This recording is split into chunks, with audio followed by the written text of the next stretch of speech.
Okay, so it's 9 o'clock in Brisbane. I'm not sure what time in Sydney. It's 4 o'clock here where I am in LA, but it's nice to be online to share this with you all. So the subject of today's webinar is the death of field sales, and the subtext is a 12-step program to kick the field sales addiction. So we're going to have a little bit of fun with that. Before we get going, some housekeeping. There's a 9 o'clock in Sydney too. Thank you, Brett. There's a chat window on the bottom left of your screen. You can use that to ask a question or to communicate with me during the webinar. There are emoticons that you can select from. I'm not sure, because we've got a long list of attendees, I'm not sure if I'll necessarily see them. So if I'm not responding to you and you put your hand up, just type something in the chat window and I'll keep my eye on both as best I can. So let's get started. The death of field sales. Obviously, there's some hyperbole here. My message today is not that you should eliminate field salespeople altogether. As you know, I've spent a significant amount of my life, probably the last 15 years, focusing on how to make field sales environments more efficient. But what I want to encourage you to do over the next hour is to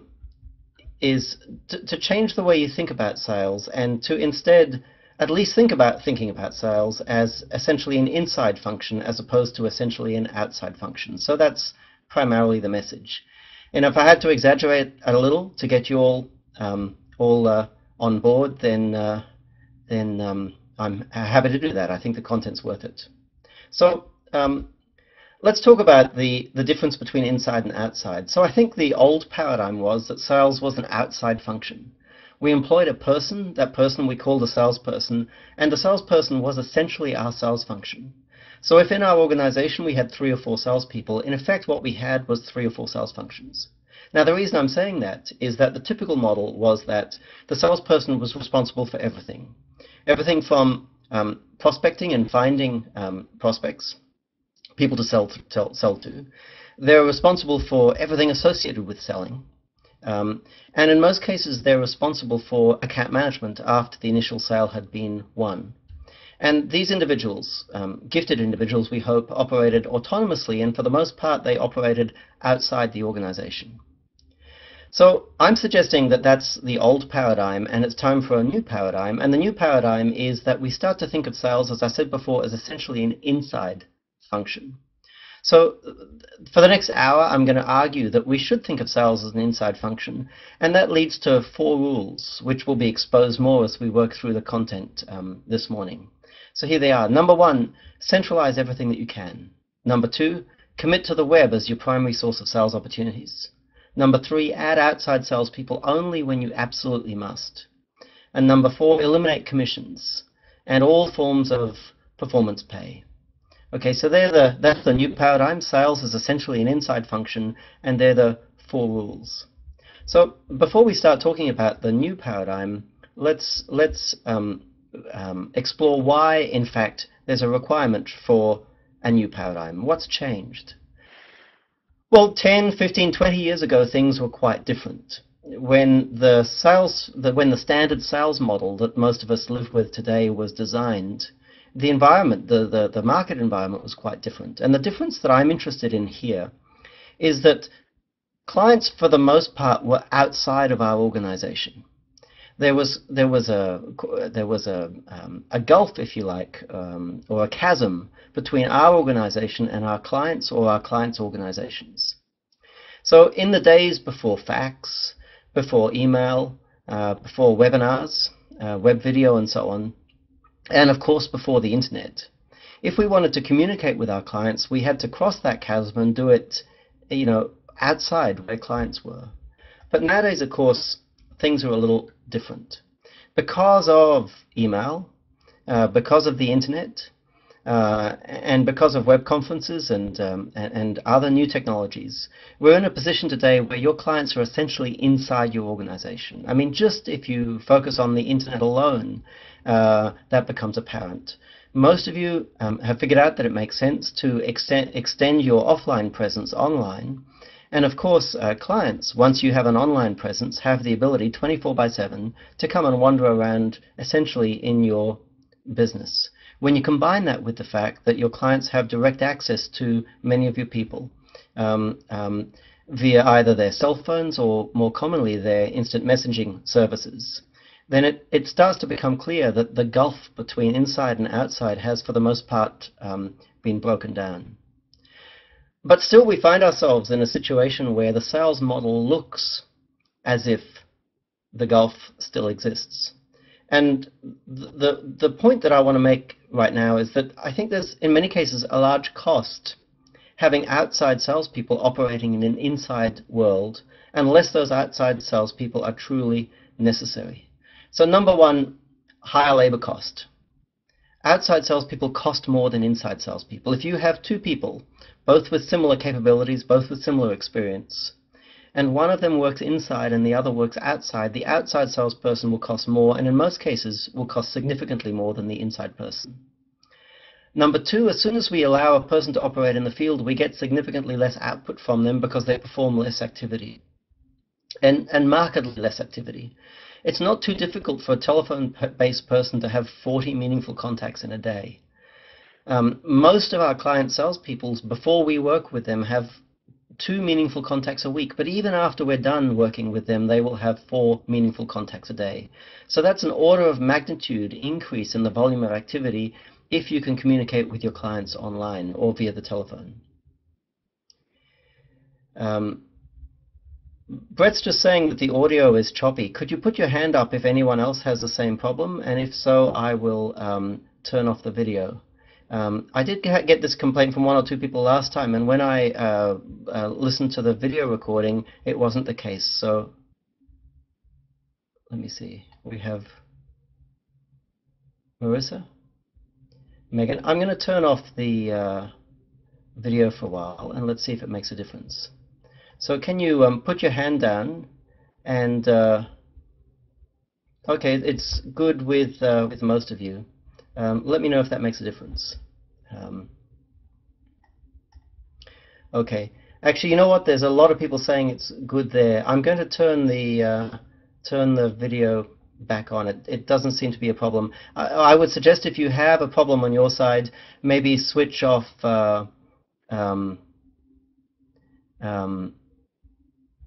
okay. I'm getting mixed. I'll switch it off. If you want to improve the audio quality, I would switch off any services you have running in the background. Switch off Dropbox, switch off Skype, and if you have browsers running, particularly Chrome, that don't need to be running, just close them down. That will make a big difference. I suspect that the audio issues are between you and the server, because there are a lot of people who are saying the audio is good. Okay. Now. So we've talked about higher costs if we have outside salespeople when they're not really required, and less activity. But the other issue is poor integration. Now, if you have salespeople operating outside in the field, it might be possible for them to integrate better with clients. But it's very difficult for them to integrate well with your engineering department or with your production department. So the question you have to ask yourself is, well, what's more important? Is it more important that we have better integration between our salespeople and our accounts, or better integration between salespeople and engineering and production? And in most cases, clients will discover they get much better service quality when you have your sales function well integrated with engineering and production. Far better service quality than if we simply try and maximize the quality of integration between clients and salespeople. The fourth problem is selective engagement. When sales is something that occurs outside, salespeople tend to have very limited time at their disposal. So for that reason, and we talked about that a moment ago, so for that reason, what they tend to do is to qualify aggressively. Okay, so in practice, what aggressive qualification tends to lead to is salespeople engaging with only a small percentage of prospects. And you all know what happens there. If you imagine that you were to... Justin, I'm sorry you don't have audio. I don't know what the issue is. Everyone else seems to have audio. So maybe just try switching on something else that plays music and make sure that... or go to YouTube or something and get audio working to make sure that it's not your PC. I don't know what the issue is. So if salespeople qualify aggressively, what tends to happen is they engage with only a small percentage of customers. Because if you think about it, salespeople's qualification questions tend to be the same the world over. It doesn't matter what questions they ask potential customers. The answers that they're looking for are, is the customer in the process of purchasing currently, and do they have a budget? So what that tends to cause is for salespeople to engage with a small percentage of prospects and to engage late in their purchasing cycle. So they're the costs of having outside salespeople operating in what could be an inside world. So before we dig into what an inside-out sales function could look like, and I'll use that term a few times, I've built a little model here that you can use, a little decision tree that you can use to determine when there is a strong case for outside salespeople and when there isn't. So if we follow this decision tree here, we start with a sales opportunity. And the first question is, well, is this an opportunity for a new account, a new client, or not? If it is an opportunity for a new account, the next question is, well, is it a high-risk purchase from the customer's perspective? In other words, are there a lot of intangibles? Now, the intangibles can be commercial in nature or they can be technical in nature. So if it's a new account and there are a lot of intangibles, then there's a strong case for outside salespeople. If not, there's a weak case. If it's an existing account, then the question that we have to ask is, well, are we talking about a new service line?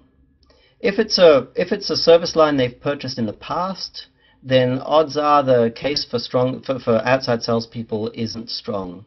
If, however, it's a high-risk purchase, now, if they've purchased from you in the past, it's unlikely that the intangibles are going to be commercially related. They're probably more likely to be related to be technical in nature. But I think what this decision tree does is it forces us to think carefully in each instance on an opportunity-by-opportunity basis. What I've discovered talking to executives in the field is oftentimes they ask this question, or these kinds of questions, but they ask them on an account-by-account basis. But we should be asking these questions on a transaction-by-transaction basis. Here's an example. 10 or 15 years ago, banks introduced automated telling machines, ATMs. And I remember at the time of introduction, there were a lot of critics arguing that ATMs would sever the connection between banking tellers and clients. Now, in retrospect, we can ask ourselves the question, well, how valuable were those connections? The reality today is if banks forced us to go back to transacting with tellers, it would be enormously inconvenient for us, and for one, we would have to walk around with much more cash in our wallets than we do today if there was no longer such a thing as ATMs. So banks have recognized that they can segment the transactions. They don't just have to segment the customers. So in certain circumstances, it is necessary to sit down and have a conversation with a bank manager or a personal banker. But in many other transactions, that personal connection is not necessary at all. And in fact, it detracts value from the transaction. Okay, so the question that I always get from salespeople, and sometimes even from senior executives, is what about relationships? The subtext to that question is, isn't sales all about relationships? Now, it always strikes me as interesting was when I ask people to expand on the question, what exactly do you mean? Oftentimes, those people who ask that question are at a loss to expand on what it is they mean exactly. And one of the problems with asking this question, when we say what about relationships, is the word relationships could mean so many things and does mean so many things in different contexts that it's very difficult to understand exactly what's meant by that question. And I think in a lot of cases the questioner doesn't even know what's meant. Is the questioner referring to commercial relationships or personal relationships?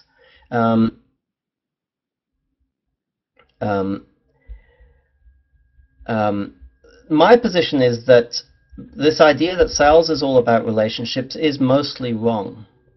The reality is, in most spaces, clients will invest in a relationship only when they don't have to pay a premium for it and when they don't suffer any inconvenience. Now, if that's the only time they're prepared to spend extra for a relationship, the fact of the matter is, no matter how you slice it and dice it, clients don't value relationships to the most part. Now, I'm talking about personal relationships here. It's true that clients value relationships with organizations, commercial relationships. But I think when salespeople ask this question, for the most part, what they're referring to is personal relationships. But here's the thing, clients don't want relationships with salespeople. They want products and services delivered fast at competitive prices. I remember years ago having a conversation I was at an event and I was talking to some executives from advertising agencies, and they were bemoaning the fact that their long-standing accounts, or executives from their long-standing accounts, were still prepared to play golf with them, but were awarding their business elsewhere. And I pointed it out, and it was probably pointing out the obvious to these executives, that it doesn't make sense, on the one hand, to claim that you have a personal relationship with someone, and then to begrudge them taking their business and placing it elsewhere. It's either a commercial relationship or it's a personal relationship. If we recognize that these are commercial relationships, we probably would have thought twice about playing so much golf in the first place. Richard, you asked the question, field sales relationships often lead to getting the last bite of the apple. No, I don't know what that means. Maybe rephrase the question, I'll have a go at answering it for you. Specifically, I don't know what you mean by getting the last bite of the apple. So what I want to do now is introduce you to what I call the inside-out sales function.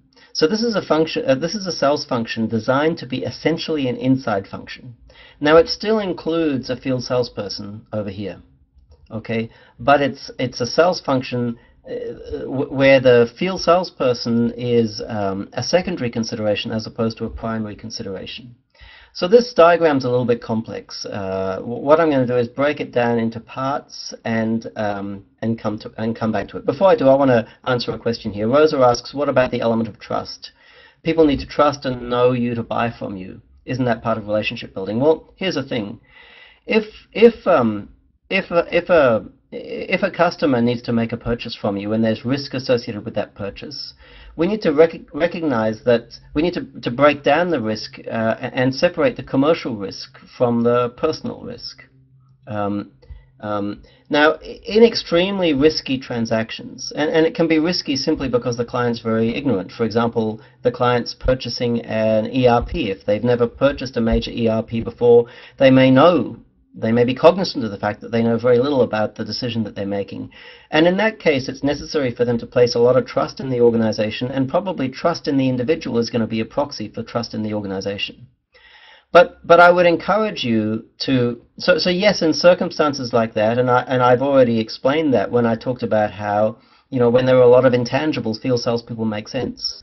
But what I want you to do is to ask the question for every single sales opportunity, is a high level of personal trust in the salesperson really a prerequisite for us winning this transaction? And what you're going to discover is that it is in only a small number of cases.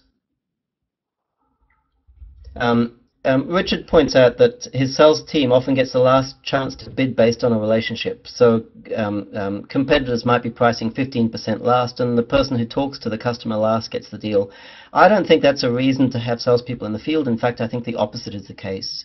If you are on the telephone if you have a lot of outstanding opportunities and you're trying to have the last word on each transaction, it's a lot easier to have the last word if you're traveling by telephone than it is if you're traveling by car, particularly if your accounts are all over Australia, as many of our clients are.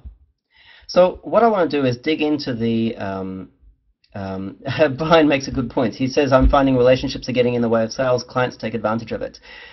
Brian, you raise an interesting point. I pointed out before that many clients aren't prepared to pay a premium for a relationship. And somebody pointed out to me in the past that, in fact, the opposite tends to be the case. When clients have a personal relationship with salespeople, they actually expect to pay less. Okay, moving on. So let's break the inside sales function down and look at it piece by piece. Okay, so everything starts with customer service. So it's important that I explain why. Now, as should be obvious from the diagram that I showed you before, what we're talking about doing here, and I need to make this explicit, is applying division of labor. So instead of the sales function consisting of one person out there in the field, we're saying the sales function consists of promotions, customer service, inside sales, sales coordination, and field sales. Okay, so because we're applying division of labor, the first thing that we need to look after is existing transactions and existing customers. And this is where customer service is so important. Now, in most organizations we work with, we discover when we get there that customer service is a bit of a mess. And the reason customer service is a bit of a mess is that salespeople tend to be primarily responsible for customer service in spite of the fact that the organization has a customer service department. So the individuals who work in the customer service department have a lot of responsibility, no authority, and as a consequence, theirs is a very difficult job. They're called customer service reps, but they don't actually own customer service, because customers, if they have an issue, tend to call salespeople, and salespeople, if they have the opportunity, will tend to involve themselves in customer service, to the detriment, I should point out, of customer service quality. So the first thing that we do whenever we work with an organization is fix customer service. And please believe me when I say that in most organizations, customer service needs fixing. So let me talk about what's involved in fixing customer service. Number one, every customer service issue needs to be the responsibility of a customer service representative.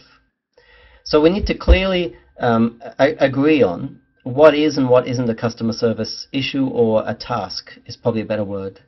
In most cases, we give the customer service team responsibility for processing transactions, in particular repeat transactions. So a simple transaction is one where the customer knows exactly what they want to purchase. They know the part number, in other words, or the equivalent of that, depending on what space you operate in.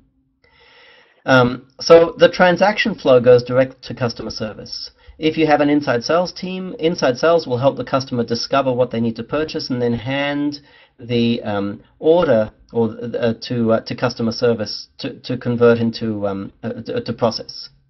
The second thing that customer service will be responsible for is issues. So errors, returns, warranty claims, etc. So once you've identified what it is that customer service is responsible for, customer service needs to own 100% of those tasks. If they're responsible for issues management and it's an issue, then customer service owns it. Nobody else is allowed to own it. If somebody else is to do work on it, it should be because a task was allocated to them by customer service. So for example, if there's a technical issue on a client site and a field visit is required, the workflow should be that even if the salesperson receives word of that issue, they route it to customer service. Customer service creates a case in the CRM. Customer service discovers that a field visit is required, pushes that task to a salesperson perhaps, or better still to a technical person who goes and performs a field visit. But then customer service retains ownership of it and closes the case when it's in fact complete. So the customer understands at all times that the person they should be talking to is the customer service representative. So to get to that point, you need a few things. You need to make sure that your customer service team is properly resourced. You need to make sure that all of the tasks that are performed by customer service are performed in the CRM or in the ERP, whichever is more appropriate. And you need to make sure that the customer service team is properly managed. So at a minimum, daily work-in-progress meetings. Many of our clients have twice daily WIP meetings. If you're a manufacturer and your plant has twice daily WIP meetings, then you should have twice daily WIP meetings in customer service.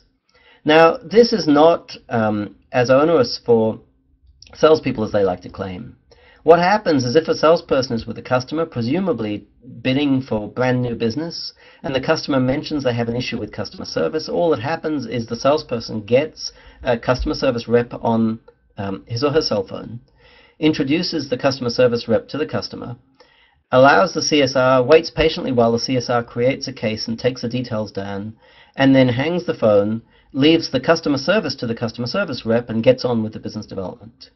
Once salespeople learn to do that, it makes their lives so much easier, and it results in a much better quality of service for customers. Customers, believe it or not, are extremely quick to discover that you have a capable customer service team, and as soon as they discover that, they will talk to your CSRs in preference to your salespeople when they have an issue or when they wish to place a simple order. So that's how you go about fixing customer service. So next we have inside sales. So I'm suggesting, of course, that we make inside sales the front line.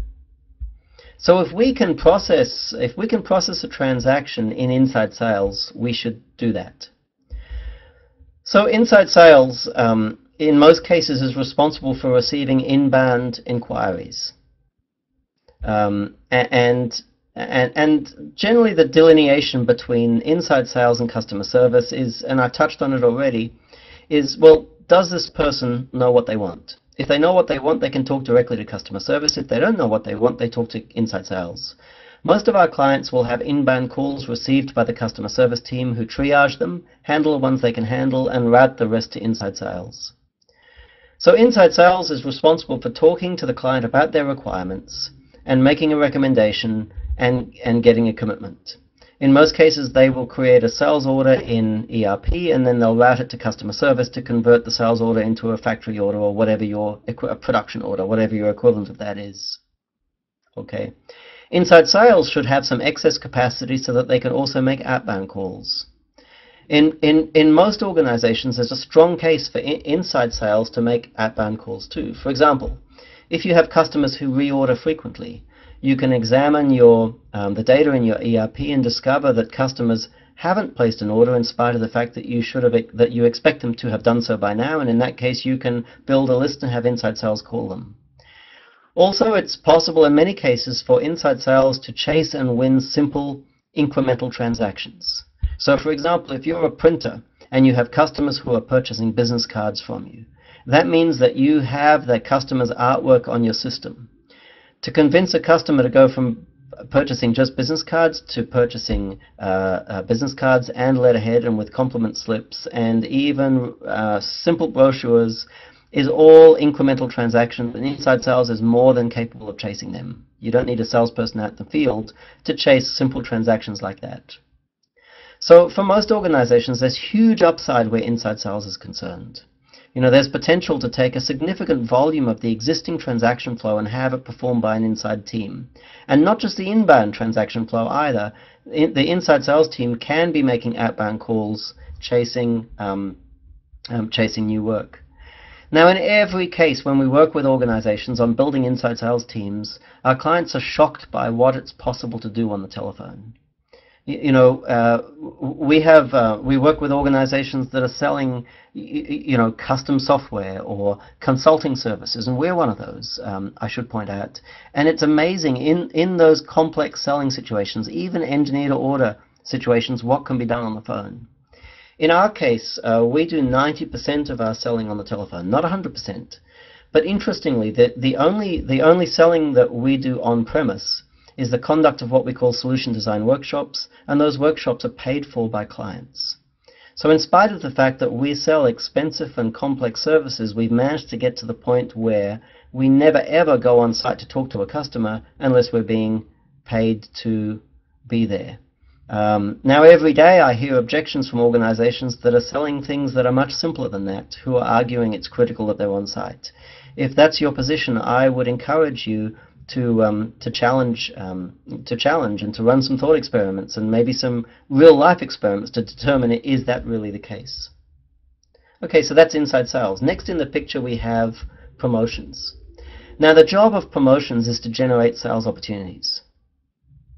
And Brett asks, what are your conversion rates?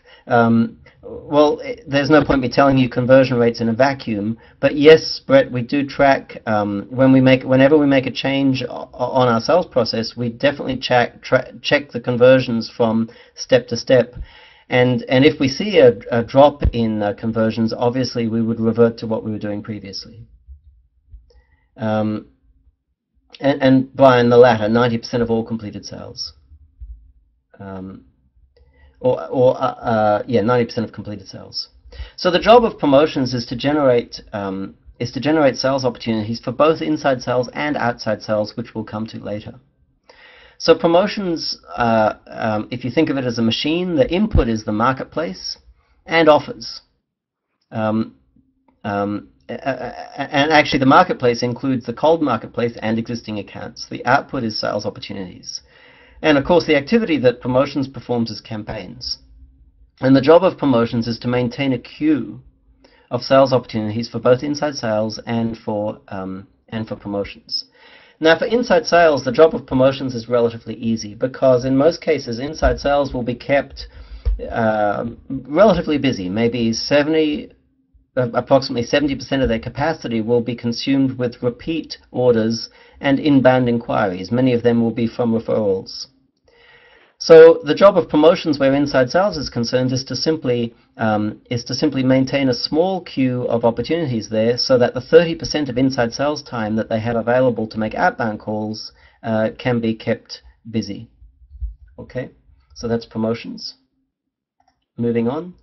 Now, upstream from promotions, or up above, I should say, downstream from promotions, up above here we have the outside component. And as you all know, I'm sure from reading our materials over the last 10 or 15 years, the outside component consists of two parts. We have a field salesperson and a sales coordinator.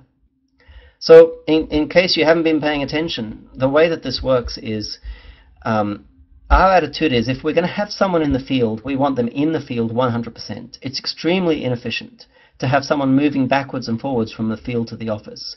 And the reason for that is the method of operation that causes somebody to be productive in the field is completely different from the method of operation that maximizes efficiency internally. So what tends to happen is if you have field operators who come and perch on a desk, on the end of a desk in the office from time to time, they end up being incredibly inefficient in the office. And if they're charismatic type people, as salespeople tend to be, they tend to spread their inefficiency across the whole team. So if you're lucky enough to have one or two people who enjoy being out in the field, the trick is to keep them in the field 100% of the time.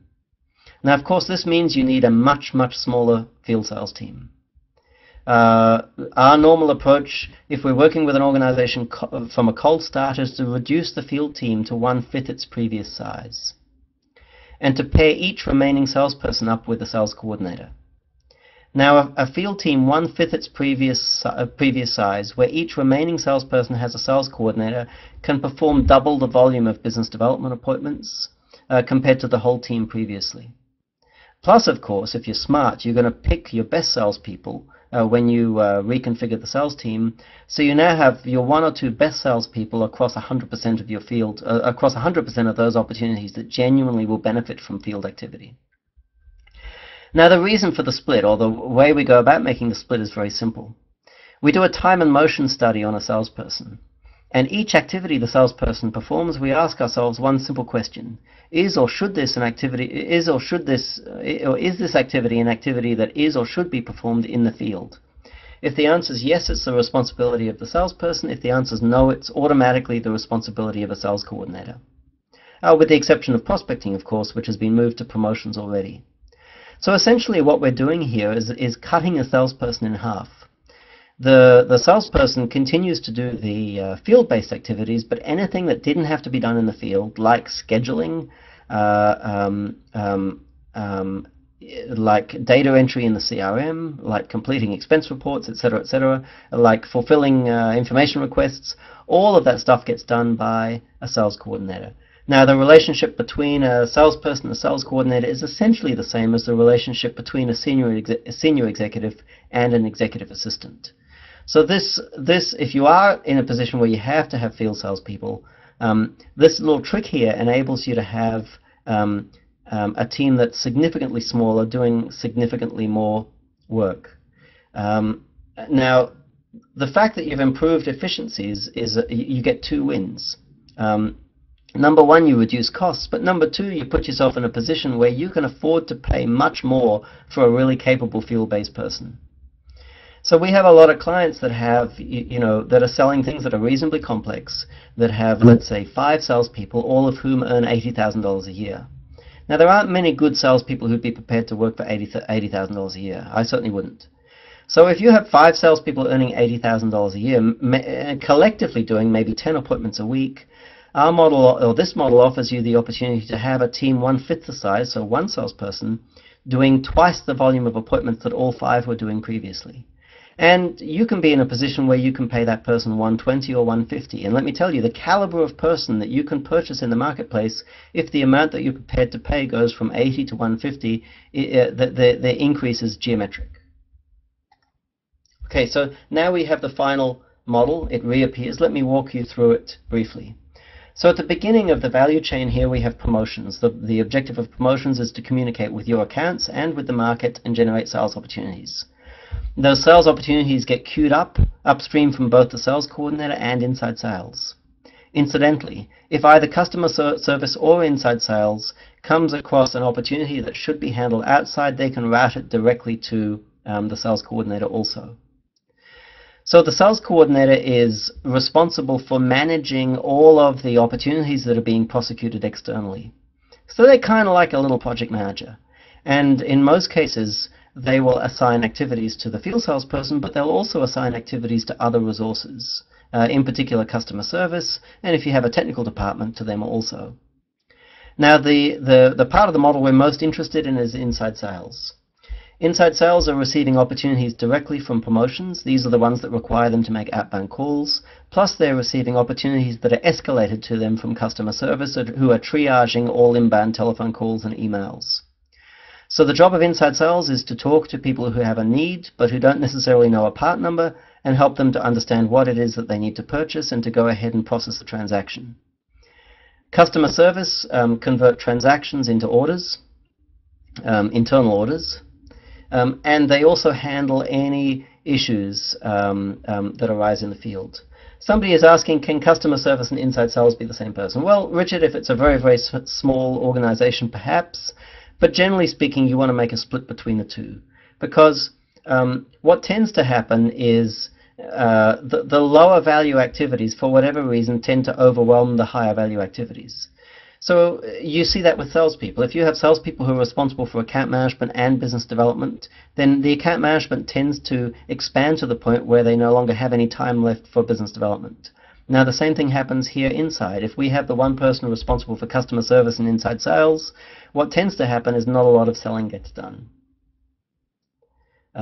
If you're so small that you can't afford the 5 different resources here, then you have no choice but to say, well, you know, what's the least worst case where the aggregation of roles is concerned.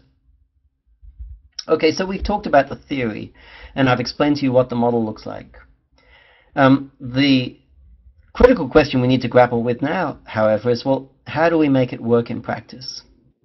Now, it's difficult to make a model like this work in practice.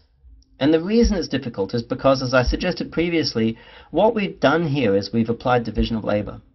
So we no longer have one person who owns your entire customer interface. We have a team of people who are working together to satisfy clients.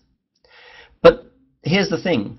Clients expect to have one conversation with your organization. They don't want to have to repeat themselves when they talk to multiple parties. In fact, one of the reasons why customers tend to say to us, we'd like to have a single point of contact, is because they don't really know how to express what they mean, and what they mean is they want just one conversation. Now, if you try and force customers to have a single point of contact, in practice they don't like it, and number 2, it tends to impair the quality of service you deliver to them, because they end up having to talk to a specialist who knows a lot about, who knows a little bit about a whole bunch of things. In this model, the benefits of division of labor are that aside from our internal efficiencies, is that your customers are talking to a specialist at all times. But it's critical that your customers experience just the one conversation, not multiple fragmented conversations, because, as I said before, they hate repeating themselves. So how do we make this work? How do we ensure that customers have just one conversation, and how do we ensure that we don't have errors and information loss and rework internally? Well, here's the thing. Division of labor and coping with the inherent challenges in division of labor is nothing new, because we've had to solve exactly these problems in production and in engineering and in other parts of the firm in the past. So we know that it's possible to apply division of labor without seeing a reduction in quality, because we've done it before. We've done it in production, we've done it in engineering. The key is centralized scheduling. Okay, so whenever you apply division of labor, it doesn't matter whether it's a production environment, whether it's an airport, whether it's an orchestra, or whether it's an operating theater. The trick to making division of labor work without causing chaos is to centralize the scheduling. So in other words, have one person who makes the resource allocation decisions. Now, we do that in 2 ways in the inside-out sales function that I've just introduced you to. Where opportunities are where those opportunities that are being prosecuted in the field are concerned, it's the job of the sales coordinator to own and to manage complex opportunities. So the sales coordinator becomes like a project manager also, or almost. If you think of complex opportunities as projects, then the sales coordinator manages them in the same sense that a project manager might manage a complex building job in a construction company. The good news is that sales opportunities tend to be much simpler than, construction. Where inside sales and customer service is concerned, I've already told you how to solve this problem, and the trick is meetings. But these meetings need to be conducted properly. We go into many organizations that have meetings, but I've got to say, on a lot of occasions, I sit in on meetings just in a state of shock. I don't understand how those meetings add value, and in many cases, I think they detract value. So, to my mind, the purpose of a meeting should be to do nothing other than to synchronize all the meeting's participants. So the meetings that we have our clients run are 10 minutes in duration.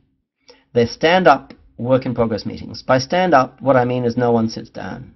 Okay? And by WIP, I mean work-in-process or work-in-progress. So what happens is the group gathers. Well, what happens is, number one, the team leader, whoever's responsible for the meetings, in a software environment, this would be the Scrum leader, goes into the room in advance, projects a list of all of the open jobs onto the wall where everyone can see it, scans the list and makes sure that the data integrity is good, so we're not going to have people squabbling over data. At exactly the pre-agreed time, a bell rings, so it might be the team leader rings a bell and everyone assembles in the room. A timer starts, or the team looks at the watch, looks at the clock on the wall and acknowledges that it's 8 a.m. and they have 10 minutes to finish this meeting. They start by perusing some of the indicators that show the performance of the team in aggregate, and then they work through a list of jobs looking for anomalies. And whenever they discover an anomaly, they agree on what the action is and who's responsible for it, and then they continue to the next job. If the customer service team, in this example, let's say, is dependent upon other parties, then we make sure the other parties make an appearance in the meeting. So, for example, if there are open orders, and procurement is chasing the inputs for those open orders, then we have someone from procurement come and run through a list of their exceptions at the start of the WIP meeting. By the same token, if you have a production facility, then somebody from production will come and run through a list of their exceptions also at the beginning of the WIP meeting. So what we're doing is we're synchronizing the members of the customer service or inside sales team, and we're synchronizing the customer service team as a whole with the rest of the organization. And of course, the same logic applies to inside sales and to field sales, outside sales. And obviously, where the sales function is concerned, we need the person responsible for promotions making an appearance in both inside and outside sales meetings. So that's how the synchronization applies. Carolyn's asking, has our system been applied in the real estate industry? Well, to some extent, Carolyn, but not to a great extent. I believe you're saying here that you think that the real estate industry is ripe, and I agree with you. One of the problems, though, with the real estate industry is that management in that industry tends not to be as mature, technically mature, as management in other industries. And I don't want to be insulting to management. It's just that when we work with manufacturers, in particular technology companies too, to a slightly lesser extent, we tend to find that the managers are professional managers. They really understand the science of management. They're not salespeople having a go. So one of the problems we find when we work with real estate firms is that those firms tend to be short of professional managers, and they, as a consequence, take a very, very short-term approach to decision-making. Okay, so I talked about the primary challenge being synchronization. One of the enemies of synchronization is performance pay. So if you want to apply this model, if you haven't already done so, what you need to do is to eliminate performance pay. Now, I'm not going to spend too long railing against performance pay, because if you've been reading our material for a while, you know my position on it. And also because the case for performance pay in an environment where you apply division of labor is extremely weak. Now, to see that, all you have to do is recognize and think about the history of production, of manufacturing. If you wind back the clock 100 years or so, workers in production environments were, for the most part, or probably 100% of the time, were paid on a piece rate. Okay, so they get paid for each unit of work processed. But with the industrialization of production environments, piece rate pay disappeared, and now it's very, very unusual to find piece rate pay. Now the reason for that, if you think about it, is simple. In a production environment, you need the workers to work together as a team, not to pursue their own individual optima. Performance pay encourages individuals to work as fast as possible. If you, however, have a bunch of people working together in a team, doesn't matter whether it's a factory or whether it's an orchestra or whether it's a soccer team, you don't want them to perform their individual optima, you want them to work as a team. Okay, and performance pay destroys teamwork, so if we apply division of labor, we must, no option here, eliminate performance pay. Now, it would be remiss of me not to mention Dan Pink's book. He wrote a great book, and he's got some great online content where he argues for the elimination of performance pay from another direction, and it's a good argument. His point is that performance pay inhibits knowledge work. In other words, if you have someone performing a mindless manual chore and you offer them more money for more output, it tends to work. However, if they're performing knowledge work, on all the experiments that have been done in academic environments, what tends to occur is that performance pay actually reduces output where knowledge work is concerned. So if you're interested in that, you can go read the book. But the bottom line is you can't have division of labor and simultaneously have commissions. Okay, so what I want to do now is shift the conversation to talking about how to make this inside-out model work in practice.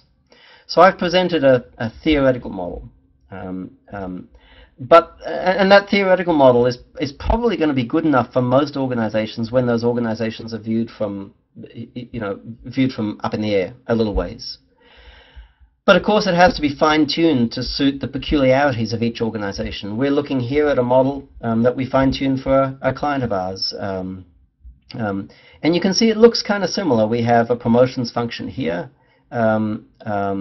We have account management here, which is inside sales. We have a special projects team here, where we have technical experts in the field. We have a dedicated BDM in the field, and we have a special projects coordinator. There's a sales coordinator. We have a customer service team, and then we have design, which in other organizations would be called engineering. So your first challenge is to take the general model that I've provided you and to customize it to suit the peculiarities of your organization and your market. The next challenge is to map the critical workflows. Now this looks tedious, but there's no better way of understanding your environment and finding ways to improve the performance of your environment than there is to sit down and map it. So here we've mapped a workflow in 2 dimensions. We have activities from left to right, and then we have different roles from top to bottom. The trick to mapping your workflows is to keep it simple. Just map the main events. Don't worry about trying to map all of the iterations. I say to our consultants all the time, I want you to use 3 symbols. I want you to use a circle to indicate an input or an output, a square to indicate an activity, or a line to indicate a transition. No other symbols. Whoever wrote this one broke the rules. So the simpler the better. Okay, so I'm just about to work through with you the 12-step program, or the 12-step plan I have for you to kick the field sales addiction. So again, this is a little tongue-in-cheek. We're not genuinely advocating that you eliminate field sales entirely. But the reason I want to take some poetic license here and rail against field sales is that I really want to shake you out of thinking about sales as essentially an outside function. I want you to start thinking of sales as something that happens inside. But before I do that, I've got an offer for you, something you can request right now. So we have a thing. We call it a solution design workshop. It's a little short consulting engagement. It's very inexpensive. We provide it to people who've read our materials and are interested in this model, and really all we do is the 2 steps I've just outlined for you. We help you design a custom resourcing model to suit your organization and to suit your marketplace, to map the workflows, and then to take that and answer a bunch of other questions.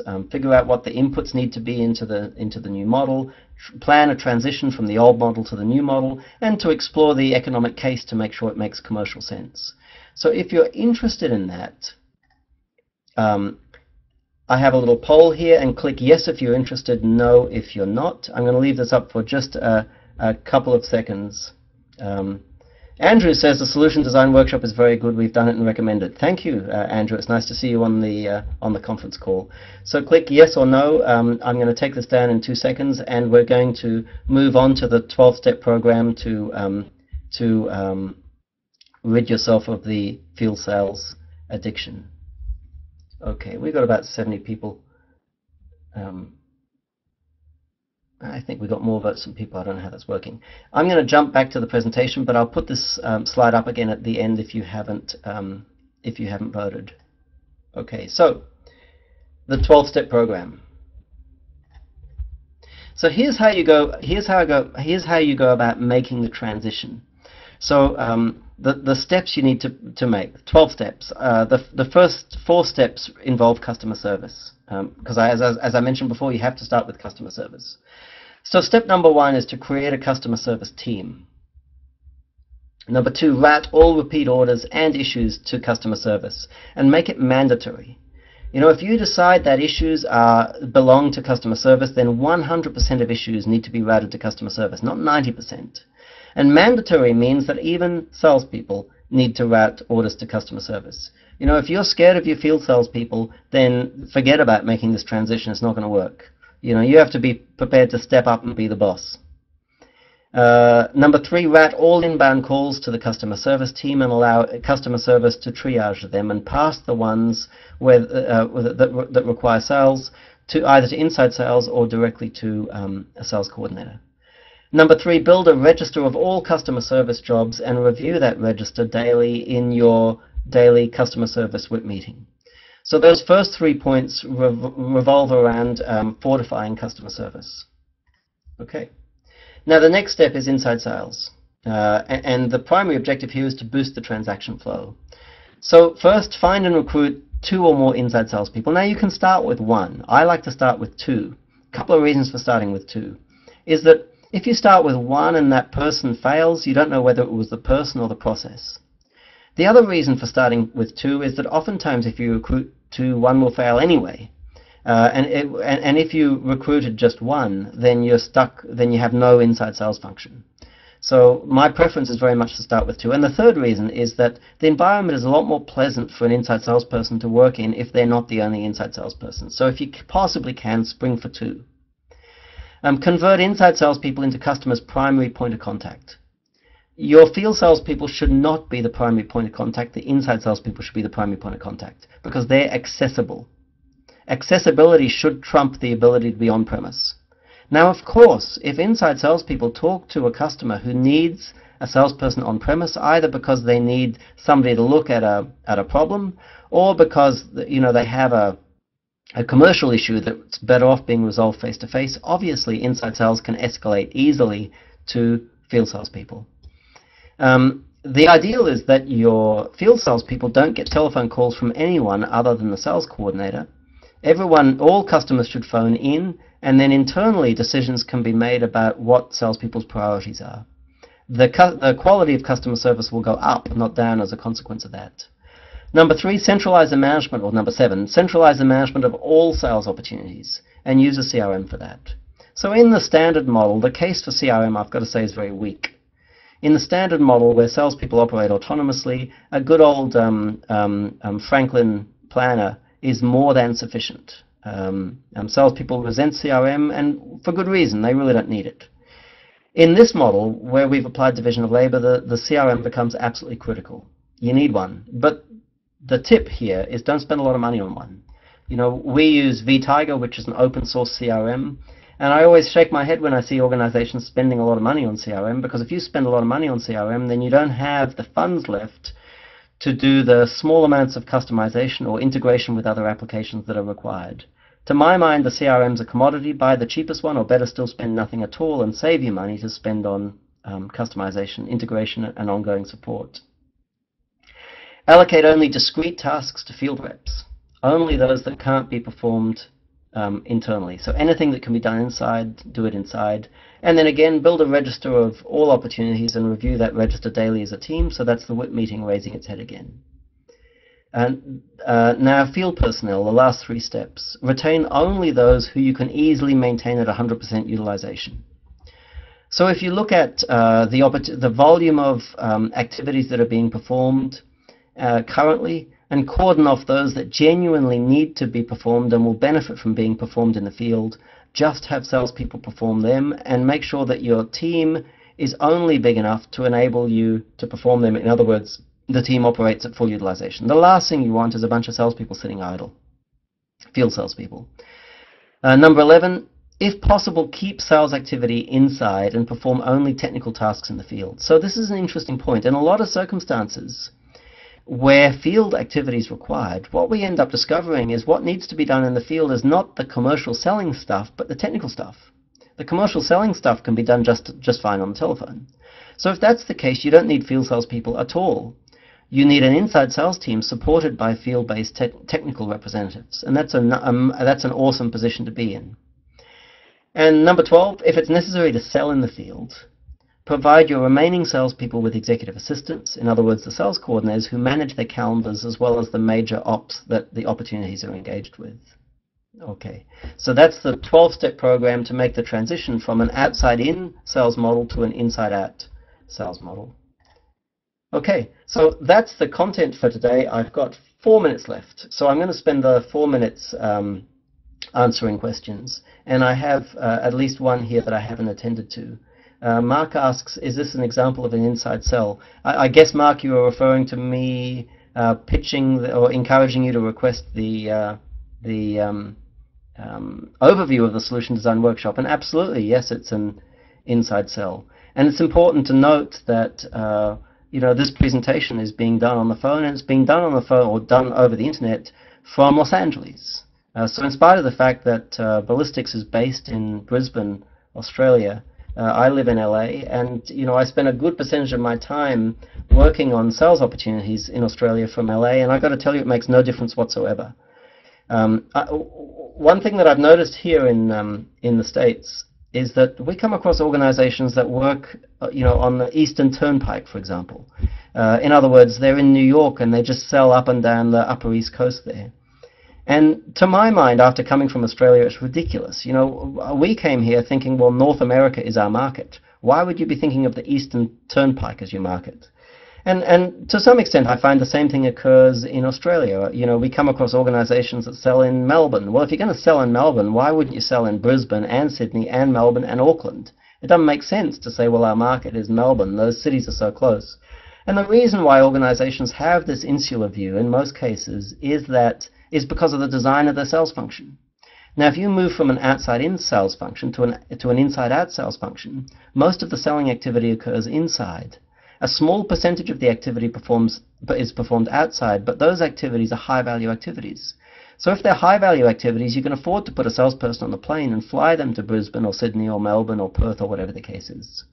So my suggestion is changing to an inside-out sales model can in many cases be accompanied by an immediate and dramatic increase in the size of the territory that you serve. Richard's asking, I'm selling to customers via training and education. For this, I need an outside sales team. Do you agree? No, I don't agree. So I think that what I don't agree with is making that decision for a basket of clients, a category of clients, or for a category of services. As I said at the beginning, I think you need to look at it from transaction to transaction. You need to look at discrete opportunities. And if you're selling training or education, oftentimes what happens in your space is that the trainers do the selling because customers need to meet the trainers. Well, that's a really dumb reason for trainers to do the selling. You can have an inside sales team do the selling and still arrange for customers to meet the trainer as part of the sales process. So whenever we work with a training company, that's the number one thing we do. We keep the trainers out there in the field training, earning money. And if customers need to meet them before training to check that they're okay, then we organize a meeting. you get much better results with that model. Well, there we go. I think I've answered all of the questions there. We've covered a lot of ground. I'm going to send you an email with a link to a recording of this webinar so that you can go back and revisit it. So no need to email me and ask me for slides. You'll get a URL, you'll get an email shortly. Also, in the email that I send you, I will give you a link that you can follow to get the resources that we promised you in advance. The first 3 chapters of my book, a link to a 2.5-hour luncheon seminar that I delivered in Australia just recently, and I think there was something else too. So thank you for joining me this morning there in Australia. I hope this has been beneficial, and good luck with the implementation of all this. I'll put the previous slide back up. Thank you for joining me.